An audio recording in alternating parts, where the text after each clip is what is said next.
Post TV va rester la référence du sport au pays. La preuve. Hey, salut les amis, moi je suis Jimmy Mwindo, cycliste international.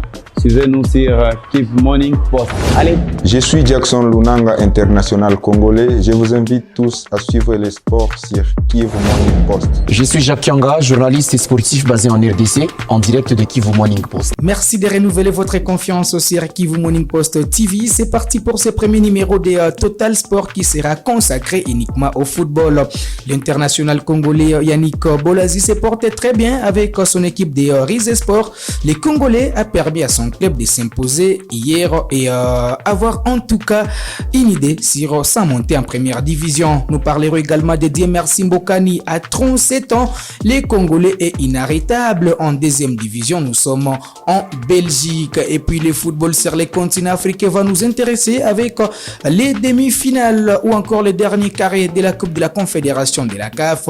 Young Africa et sa colonie congolaise jouent un match très important. Ce mardi, ça sera face à l'équipe de Marumo Galent au Benjamin Kappa Stadium. C'est parti pour les détails, mais avant d'en arriver là, abonnez-vous massivement sur notre chaîne.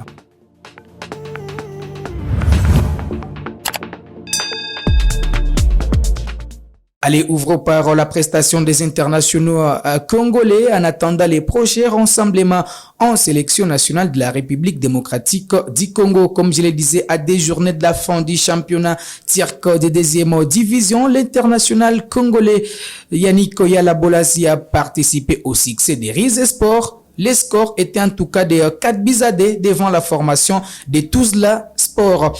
Les Congolais remplacés à la 60e minute a signé un doublé pour porter à 18 son total débit.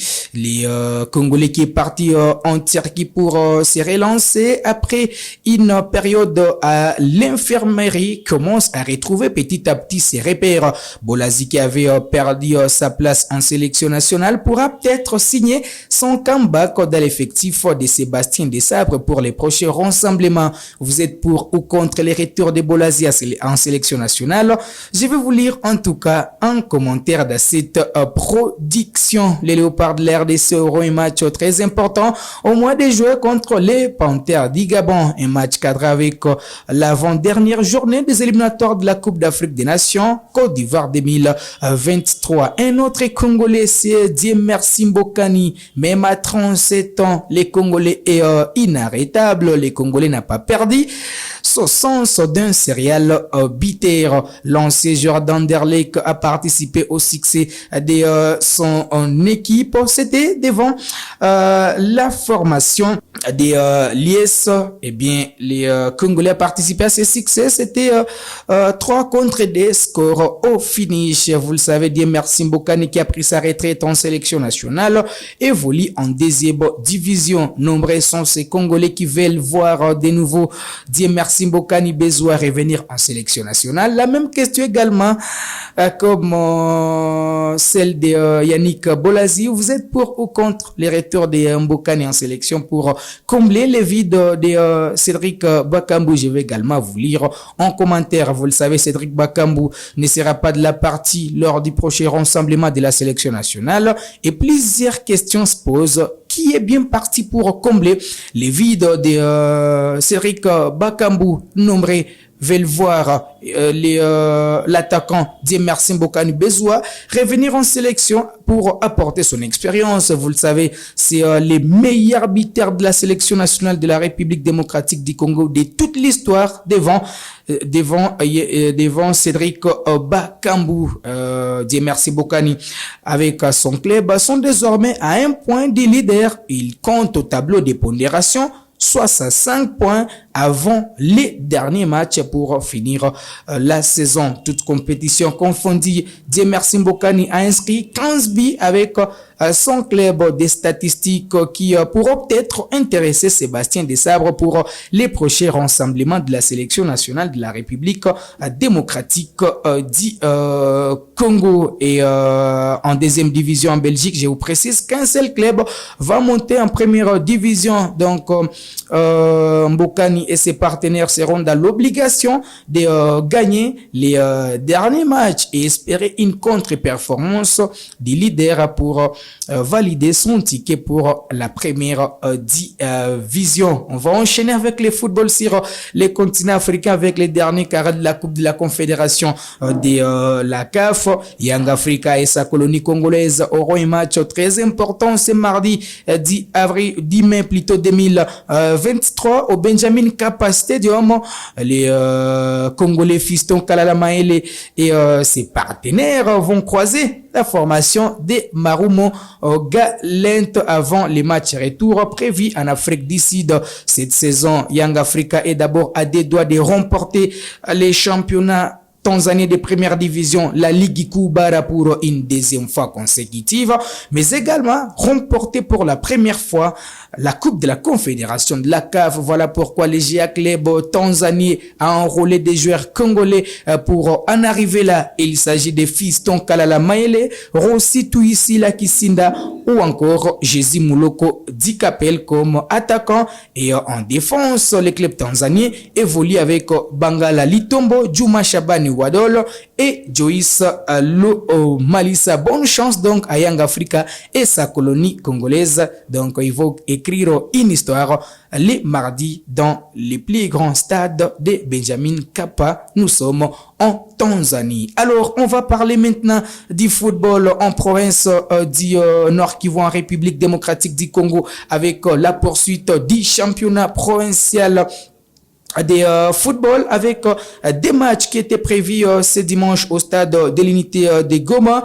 En première explication, c'est la formation de Kivu United qui s'est relancée de la plus belle des manières en s'imposant devant les tout-puissants Sake du territoire de Massissi sur Manita, soit 5-0. C'était le score au finish. C'était un véritable récital de Kivu United qui revenait à d'une défaite 1-2 devant la Sendouma du territoire de Walikale. La Sendouma qui a récidivé une fois de plus ce dimanche en s'imposa devant l'équipe de Lave Sport du territoire de Nyiragongo sur le score de 4-3 dans un match qui a été très prolifique et renversant. Il fallait être avec nous au stade de l'unité pour suivre cette rencontre, puisque la formation de l'AV Sport menait des Bizabros avant même la pause. L'équipe de Walikale est revenue au score en réduisant les scores et en marquant les buts égalisateurs avant de voir la formation de l'AV Sport marquer les troisième but, comme si on pouvait voir même dans les visages de ces joueurs de Ndouma. Ces derniers voulaient coup sur coup gagner ce match. Ils sont revenus dans cette rencontre pour porter les pendules à 3 partout avant de marquer les buts du break dans les arrêts de jeu. En tout cas, c'était l'euphorie dans les camps des fanatiques de cette formation de Walikale qui peut avoir ses chances de se qualifier pour la phase finale. La formation de Ndouma de Walikale jouera son prochain match. Ça sera le 9 mai prochain face à la formation de TP Sake. Et dans l'autre match, c'est Kivu United qui jouera contre l'équipe de l'AV Sport. La phase finale de cette compétition aura lieu dans la ville touristique de Goma. Alors pour finir, prévu ce samedi, la remise et reprise à la tête du secrétariat de la Fédération congolaise de football association aura lieu en fait ce lundi de l'après-midi. Je vais vous proposer de suivre les reportages de la cellule de communication de la Fédération congolaise de football association pour en savoir plus.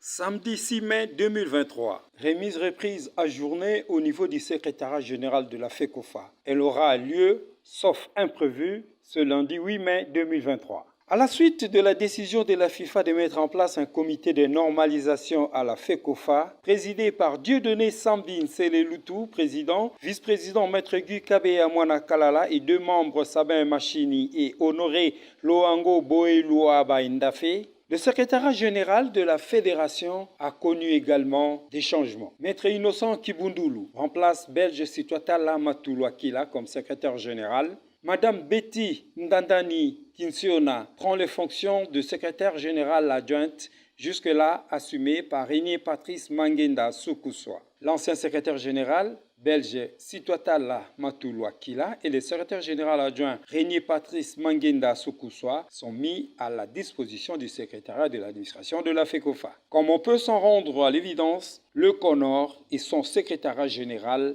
affichent complet à partir de ce lundi 8 mai 2023 et s'attaqueront aux urgences dans l'expédition de certains dossiers restés jusque-là en suspens. Allez, ça sera tout pour ces premiers numéros de Total Sport de ce lundi. Vous l'avez médité, merci à toute l'équipe de Kivu Morning Post TV. On se fixe rendez-vous très prochainement avec ce même plaisir.